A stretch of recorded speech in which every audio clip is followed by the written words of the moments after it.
Business और economics के तलबा, इस तज्जिए में खुशामदीद।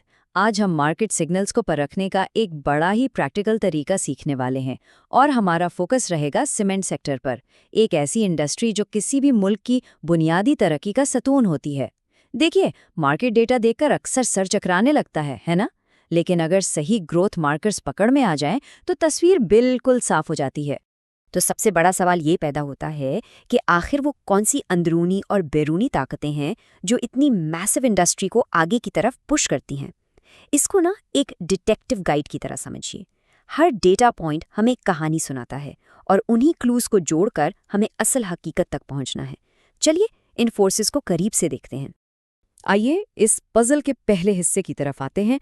मार्कर नंबर 1, अंदरूनी कारकर्दगी और आमदनी, यानी कंपनी की इंटरनल फाइनेंशियल हेल्थ। क्योंकि देखिए, अगर अंदर का निज़ाम ठीक नहीं होगा तो बाहर के हालात चाहे जितने मर्जी अच्छे हों, मुनाफा नहीं बनेगा। अब यहाँ थोड़ा सा फाइनेंशियल जार्गन आता है, आरओई यानी रिटर्न ऑन इक्विटी। इसे बिल्कुल आसान अल्फाज में समझें तो ये एक परफॉर्मेंस ग्रेड की तरह है। ये ग्रेड बताता है कि एक कंपनी मुनाफा कमाने के लिए अपने तमाम रिसोर्सेज का कितनी महारत से इस्तेमाल कर रही है। बिल्कुल वैसे ही जैसे एक अच्छा स्टूडेंट अपने वक्त का बेहतरीन इस्तेमाल करके टॉप ग्रेड्स लेता है, ठीक उसी तरह एक अच्छी आरओई वाली कंपनी अपने सरमाए को बेहद फायदेमंद बनाती है। और इस कॉन्सेप्ट को रियलिटी में देखने के लिए लकी सीमेंट की मिसाल सामने है, जिसने 24% का, जी हाँ 24% का ज़बरदस्त आरओई हासिल किया है। एक ऐसी हैवी इंडस्ट्री में जहाँ प्लांट और मशीनरी पर बेतहाशा खर्चा होता है, वहाँ 24% का नंबर एक सॉलिड इशारा है।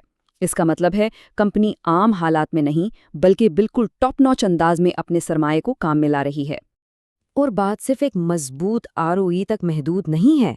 साल 2024 में लकी सीमेंट की आमदनी में 34% का जबरदस्त इजाफा देखा गया, +34%।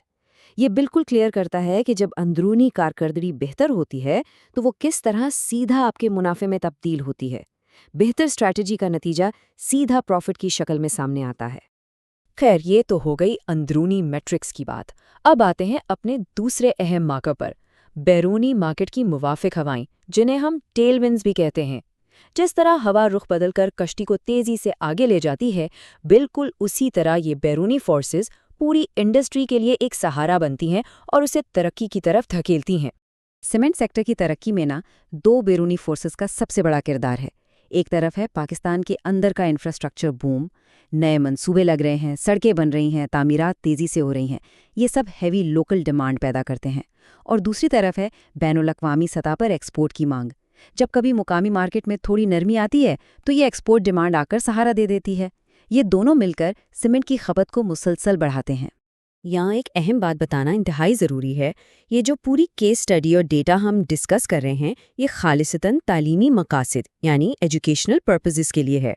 अगर आप प्रैक्टिकली सरमायाकारी का इरादा रखते हैं तो हमेशा किसी SECP रजिस्टर्ड एडवाइज़र से पहले मशवरा ज़रूर करें ताकि मार्केट के रिस्क को बेहतर समझा जा सके।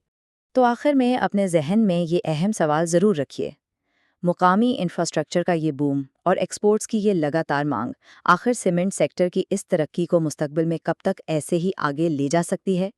क्या ये टेलविंड्स हमेशा ऐसे ही रहेंगी या इनमें तब्दीली आएगी? ये एक ऐसी बुनियाद है जो हमें मार्केट के ब्रॉडर इकोनॉमिक इंडिकेटर्स को समझने की दावत देती है। सोचिए ज़रूर इस बारे में।